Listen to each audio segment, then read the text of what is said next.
안녕하세요. 평생투자 파트너입니다. 네, 오늘은 2018년도 11월 1일. 네, 오늘은 목요일입니다. 자, 새로운 달도 이제 시작이 됐습니다. 자, 이번 달도 화이팅 하시고요. 항상 가능한 기분 좋은 일만 좀 있었으면 좋겠는데요. 그쵸?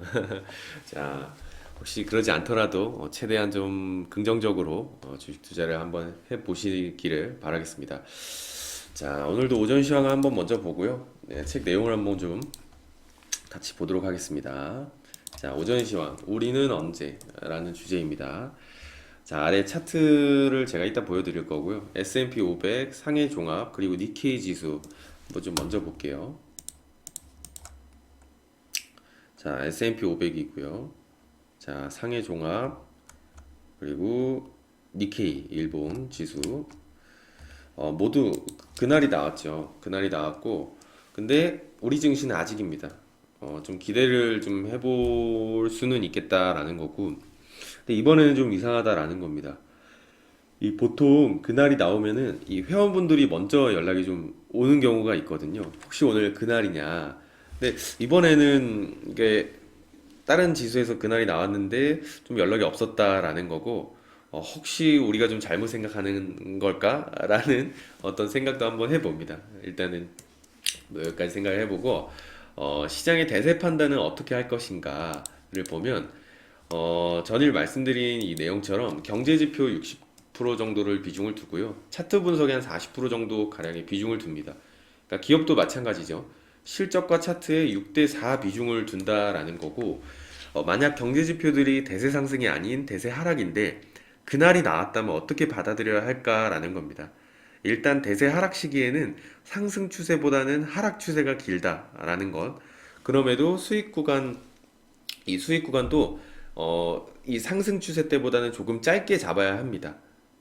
그럼 전일 글로벌 증시에서 나온 그날을 어떻게 받아들여야 할까라고 보면 일단은 한번 믿어보자라는 것. 일단 의심은 잠시 미루고 믿자라는 것. 왜냐면은 저희가 항상 말씀드리듯이 시장 자체를 한번 믿어보자라는 거거든요. 왜냐면 시장이 가장 빠르고 시장이 가장 정확하기 때문에 시장 자체를 믿자.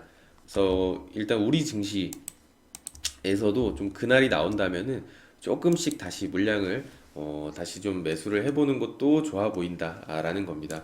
아직은 우리 증시에서 나오지 않았기 때문에 뭐 오늘 당장 뭐 매수하자라는 것보다는 오늘의 시장, 내일의 시장을 한번 지켜보면서 이제 그날이 잘 나오는지 그렇게 이제 판단을 해야 할 것 같고요. 자, 이게 이제 SM 그 니케이 차트죠. 니케이 차트에 이제 그날이 나왔었고 S&P 500도 한번 볼까요? 네, 요렇게 그리고 상해, 네, 상해도 그렇죠. 요날 1% 이상 상승하면서 거래량이 증가한 요날도 이제 그날이 나왔고, 근데 이제 우리 증시를 한번 좀 보면은 우리 증시는 아직 아니죠, 그렇죠? 네, 아직 아닙니다. 보통 이제 신저가를 찍고 그 다음에 이제 나와주는 걸 그날로 이제 볼 수가 있는 것이거든요. 그래서 이때는 종가가 이제 2% 올라오면서 거래량이 늘었지만 그날이 아니라고 말한 것은 신저가가 기록된 날이에요. 그날은 신저가가 기록된 다음에 나타나야지 그날로 볼 수가 있는 거고 신저가를 기록한 날은 치지 않거든요. 그래서 아직은 우리는 시장에서 그날이 나오지는 않았다라고 이제 볼 수가 있겠습니다. 자, 오전 시황은 여기서 이제 가볍게 마치도록 하고요. 자, 당연히 우리 시장도 좀 그날이 나오면은 좋겠죠. 희망이죠. 네. 그날이 나오면은 좋은 좀 시기가 될 수 있지 않을까라고 생각을 해봅니다. 자, 오전 시황 여기서 이제 마치도록 하고요. 자, 오늘 이 제시리버머의 피라미딩 전략 요걸 한번 같이 진행을 해보도록 할 거고요. 오늘은 이 반전 전환점 이라는 이 말로 한번 내용을 진행해 보도록 하겠습니다. 자, 책을 한번 같이 좀 보도록 할게요. 자, 전환점 이론을 통해 리버모어는 최적의 시점에 주식을 매수할 이 기회를 얻을 수 있었다. 리버모어의 정의에 따르면 전환점은 매매에 나서기 위한 완벽한 심리적 시점이라고 할 수 있다. 이 반전 전환점은 추세의 변화를 암시한다. 리버모어는 절대 최저가에 매수하고 이 최저가에 매수하고 최고가에 매도하는 방식을 취하려 하지 않았다. 항상 강조했죠. 굳이 최저가에 살려고 노력할 필요 없다라고요. 그렇죠? 그저 적기에 매수하고 적기에 매도하기를 바랐을 뿐이다. 이것이 가능하려면 인내심을 갖고 매매에 적합한 완전한 전환점에 도달하기를 기다려야 한다. 리버모어는 자신이 관심을 두고 있던 특정 종목에 대해 유리한 상황 조건이 형성되지 않는다 해도 별로 신경 쓰지 않았다. 왜냐하면 조만간 또 다른 종목에서 적절한 패턴이 형성될 것이라는 것을 사실을 알고 있었기 때문이다. 인내, 또 인내. 이것이야말로 매매 시점을 성공적으로 포착하는 데 필수적인 요소다. 리버모어는 항상 시간을 실질적이고 필수적인 매매 요소로 간주했습니다. 그래서 이런 말을 자주 했다라는 건데요. 돈을 벌게 해주는 것은 생각이 아니다. 돈을 벌게 해주는 것은 가만히 참고 기다리는, 즉, 인내력이다. 라고 이제 하는 건데요. 근데 여기서 이제 오해할 수 있는 게 이 말을 두고 주식을 산 다음에 주가가 움직이기를 기다려야 한다는 뜻으로 오해하는 사람들이 많습니다. 사실은 그렇지가 않다라는 건데 사실 리버모어는 바라던 상황이 전개될 때까지 기다리는 경우가 더 많았다라는 겁니다. 그러니까 사고 나서 인내하는 것보다 이 살 타이밍까지 기다리는 인내가 더 길었다라는 거거든요. 그래서 이익 실현을 좀 미루고 완벽한 상황이 전개될 때까지 참고 기다렸던 것이 리버모어가 성공 매매를 이끌어낼 수 있었던 핵심적인 이유였다라는 겁니다. 이 조건이 갖춰지고 상황이 자신에게 유리하게 전개돼서 매매에 성공한 확률이 상당히 높다고 판단될 때, 더 정확히 말하자면 이 상황 조건이 충족됐을 때에만 마치 코브라처럼 잽싸게 이 시장에 진입하는 영민함을 보였다라는 거거든요. 그러니까 리버모어는 전환점에 매수함으로써 자신에게 유리한 추세를 탈 수 있는 가장 좋은 기회를 얻었다라는 겁니다. 즉, 원하던 주가 움직임이 막 시작된 시점에 이 시장에 진입할 기회를 얻었다라는 거거든요. 일단 자신의 매매 행위에 확신이 들면 그 다음 상황에 대해서는 걱정하지 않았다. 어릴 때부터 이 꼬마 투기꾼이라고 불렸다라고 했잖아요.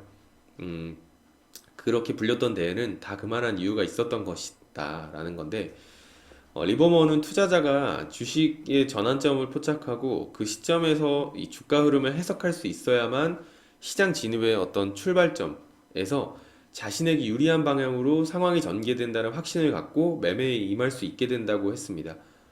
전환점을 이용해서 주가 흐름을 예측하려 할 때 다음 상황들을 좀 이제 명심해야 한다라는 부분이 있는데요. 좀 하나씩 좀 같이 천천히 보도록 하겠습니다. 일단 해당 주식이 전환점을 지난 다음에 처음에 예상했던 것과 다른 움직임을 보인다면 곧바로 위험 신호로 간주하고 흐름을 예외 주시해야 한다. 인내심을 잃어서 전환점을 기다리지 못하고 쉽게 이익을 실현하느라 급급하면 큰 돈을 잃게 된다. 라는 거고요. 리버모어는 전환점을 관찰하는 것이 생각했던 것보다 훨씬 더 가치 있는 작업이라는 사실을 알게 됐다. 아마 여러분도 전환점 연구야말로 이 개인 연구의 황금 분야라 할 만큼 매우 가치 있는 작업임을 알게 될 것이다. 스스로 내린 판단에 따라 매매를 이제 하고 성공했을 때 무한한 기쁨과 만족감을 느끼게 될 것이다. 다른 사람이 제공한 이 조언이나 정보를 통해 이익을 냈을 때보다 이러한 방식을 통해 이익을 냈을 때가 기쁨과 만족감이 훨씬 크다는 사실을 알게 될 것이다. 여러분 스스로 판단하고 음, 스스로 정보를 발견하고 자신의 방식대로 매매하고 인내심을 키우고 위험 신호를 주시하기만 한다면 더 적절한 사유의 방식을 도출할 수 있게 될 것이다 라고 말을 하고요.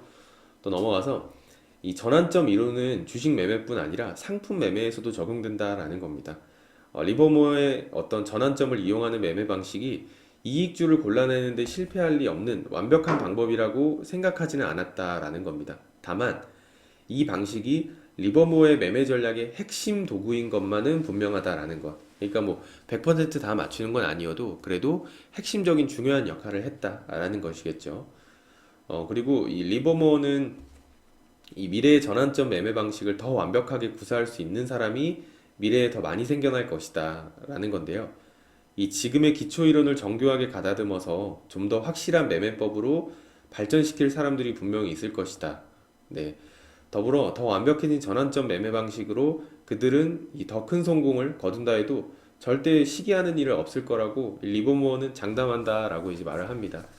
어, 또 넘어가서 이 시장이나 주식의 움직임을 마음속으로 예측하는 것까지 상관없다라는 겁니다. 그런 것까지는요. 그러나 자신의 판단이 옳았다는 사실을 시장이 스스로 확증해 줄 때까지는 절대 행동에 나서지 마라라는 것.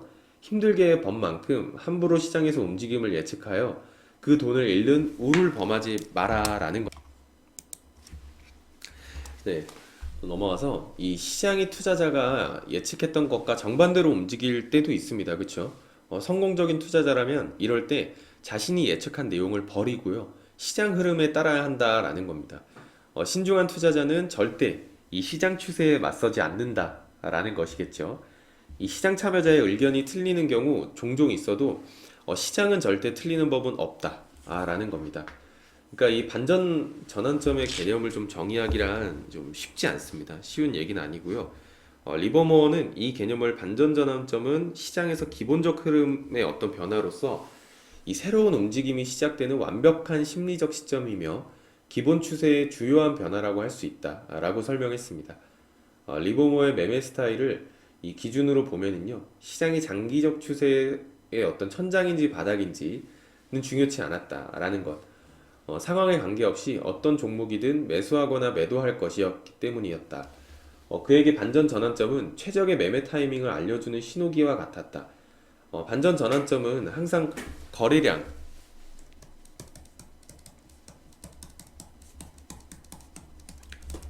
이 거래량이 급증하는 어떤 이른바 매수 클라이맥스가 수반된다라는 건데요. 이 매수 클라이막스는 집중 매도를 부른다라는 거고 반대로 매도 클라이막스는 집중 매수를 부른다라는 것. 이 거래량 증가는 전환점을 포착하는 데 필수적인 요소다라는 겁니다. 다시 말해서 거래량의 증가는 전환점을 확증하는 신호일 수 있다. 매수자와 매도자 간에 이 같은 전쟁이 어떤 시장의 추세와 전환을 유도한다라는 건데요. 즉 이러한 전쟁통의 주가는 천장에서 혹은 바닥에서 벗어나 추세 반전을 시작한다. 이를 기점으로 이 시장의 새로운 추세가 형성되기 시작하는 것이다 라는 거고요. 이 전환점의 존재를 확증하는 신호인 거래량의 폭증 현상은 일일 평균 거래량이 50%에서 500%까지도 증가하면서 그새가 꺾일 때가 종종 있다라는 겁니다. 보통 반전 전환점은 특정 추세가 장기간 어떤 계속된 이후에 나타난다라는 것. 시장의 큰 움직임을 포착하려면 인내심이 반드시 필요하다고 느끼는 것도 바로 그런 이유에 때문에서다라는 겁니다. 이 특정 주식의 가격이 흐름상 반전 전환점이 나타났다는 사실을 확실히 인지하는데 인내심이 필요한 것이다. 일단은 조심스럽게 시험 작업을 해보라. 즉, 특정 주식을 소규모로 매수해 보는 것이다. 그리고 자신이 판단이 옳아서 시험 매매가 성공한다면 최종적으로 그 종목에 대해 포지션을 유지하면 되는 것이다. 전환점의 반전이 일어났는지는 확인하는 데 사용하는 최종 이 시험 장치가 있는데요. 그것은 바로 해당 종목이 속한 업종의 움직임을 관찰하는 것이다 라는 거고, 적어도 같은 업종 내에 다른 종목 역시 해당 종목과 똑같은 주가 패턴을 보이는지를 확인해야 한다라는 겁니다. 자신의 판단이 옳았는지 확인하려면 이 마지막 확증 단계가 반드시 필요하다라는 거고. 네. 그래서 이제 아까 이제 리버머가 말한 거래량의 급증, 뭐 매수 클라이막스, 뭐 매도 클라이막스를 보면 많은 종목들이 이제 강력한 상승 추세를 탈 때 이 마지막에 거래량이 터지면서 한번 상승하는 그런 모습들이 있거든요. 그래서 요 포스코 캠텍으로 그냥 예를 한번 들어서 보면 물론 뭐 이때도 거래량이 좀 잘 나오긴 했지만 이렇게 상승 추세가 이어지다가 이 추세가 좀 꺾이죠. 이때 횡보로 이제 바뀌는 추세가 꺾인다라는 건 무조건 하락으로 전환된다라는 의미는 아닙니다. 횡보도 가능하다라는 것이죠. 이렇게 쭉 나오다가 막판에 강하게 상승할 때 거래량이 급증하면서 마지막 이 매수의 클라이막스가 나와줍니다. 보통 저희가 이제 이때는 뭐 불꽃 이 불을 뿜는다라고 이제 말들을 또 많이 하잖아요. 그리고 이때 클라이막스가 터지면서 상승을 해주고 마지막 하락 거래량이 터지면서 하락하는 이런 모습이 나와줍니다. 이때는 이 아까 말씀드렸다시피 이러한 매수 클라이막스는 강력한 어떤 매도를 부르게 되고 매도 시점에서도 매도 클라이막스가 나오면 이 매수를 부르게 된다라는 거거든요. 그래서 이 전환점, 이 클라이막스를 확인할 때 보통 전환점이 나오느냐를 지켜보는 게 중요했다라는 것입니다. 자, 오늘은 여기까지 가볍게 좀 마치도록 하고요. 한번 이 클라이막스 종목들을 한번 찾아보시면 좋을 것 같아요. 작년에 시장이 좋았으니까 상승하는 종목들이 많았잖아요. 그래서 작년 차트를 한 번씩 종목마다 펴놓고 이 클라이막스에 해당하는 종목들이 있는지 한번 찾아보시면은 좋은 연구가 될 것 같습니다. 자, 오늘 하루도 화이팅 하시고요. 여기서 마치도록 하겠습니다. 감사합니다.